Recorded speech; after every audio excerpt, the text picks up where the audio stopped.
မင်္ဂလာပါရှင်ဒီနေ့တော့လွယ်လွန်းလို့ချက်စားဖို့မေ့နေတဲ့ဟင်းလေးတစ်ခွက်ကိုချက်ပြပေးပါမယ်ဟင်းမချက်တတ်တဲ့သူတောင်မှဒီဟင်းလေးကိုအလွယ်တကူလိုက်ချက်နိုင်မှာဖြစ်ပါတယ်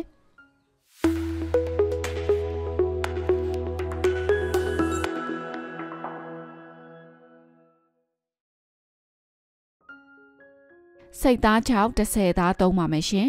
ခရမ်းချင်သီး20သားကြက်သွန်နီဥကြီးတက်ဦးကြက်သွန်ဖြူ3မှွာနဲ့ငရုတ်သီးစိမ်း4တောင်လောက်သုံးပါမယ်ရှင်ကြက်သွန်နီကိုပပလှိလိုက်ပါမယ်ကြက်သွန်ဖြူကိုလည်းဓာပြရိုက်နှုတ်လေးတွေဆင်းနာပါမယ်ရှင်စိတ်သားကြောက်ကိုတော့အရန်မကြီးလွန်းမသေးလွန်းနဲ့တလုတ်စာအရွယ်အတုံးလေးတွေတုံနာလိုက်ပါမယ်ရှင်ခရမ်းချင်သီးကိုလည်းခတ်သေးသေးလေးတွေလှိထားလိုက်ပါမယ်ငရုတ်သီးစိမ်းကိုတော့ဆောင်းဆောင်းလေးတွေလှီးထားပေးလိုက်ပါမယ်ရှင်အရင်ဆုံးစိတ်သားကြောက်တွေကိုရေနွေးဆူဆူတဲ့ကိုထည့်ပြုတ်ပေးပါမယ်စိတ်သားကြောက်ကြတော့နေလန်းတဲ့အခါမျိုးမှာရေနားတာတို့ဘာလို့ရှိနိုင်တဲ့အတွက်အရင်ဆုံးတရေပြုတ်ပေးလိုက်တာကပို့ပြီးတော့ကောင်းပါတယ်ရှင်3-4မိနစ်လောက်ပြုတ်ပေးလိုက်ရင်ရပါပြီပြုတ်ပြီးတဲ့စိတ်သားကြောက်တွေကိုရေလေးစစ်ထားပေးလိုက်ပါမယ်အခုတအားလွယ်တဲ့ဟင်းချက်နီးလေးလာပါပြီချက်မဲ့အိုးတွေကိုခရမ်းချင်သီးလှီးတဲ့တာတွေထည့်လိုက်ပါမယ်ကြက်သွန်အဖြူနေထည့်ပါမယ်စိတ်သားကြောက်ထည့်လိုက်ပါမယ်အရသာအတွက်ကြက်သားမုတ်ကိုလက်ဖက်စားစုံနဲ့တစွန်းစားကိုလည်းလက်ဖက်စားစုံနဲ့တစွန်းစာလောက်ထည့်လိုက်ပါမယ်ငရုတ်သီးခွဲချမ်းမှုန့်လေးလည်းထည့်ပါမယ်ရှင်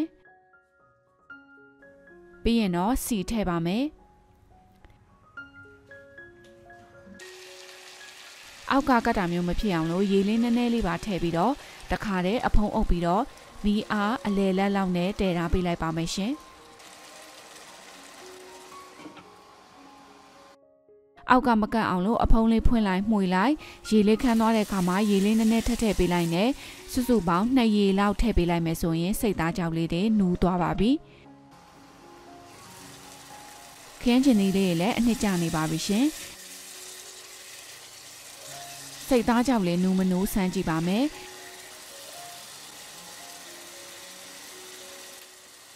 စိတ်သားကြောက်လေးတွေနူးသွားပြီဆိုရင်တော့နောက်ဆုံးမှာငရုတ်သီးစိမ်းလေးအုပ်ပေးလိုက်ပါမယ်ရှင်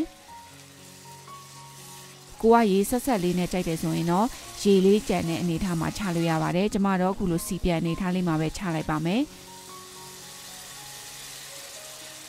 ဒါဆိုရင်တော့အရသာအရန်ရှိတဲ့စိတ်သားကြောက်ဟင်းလေးရသွားပါပြီရှင်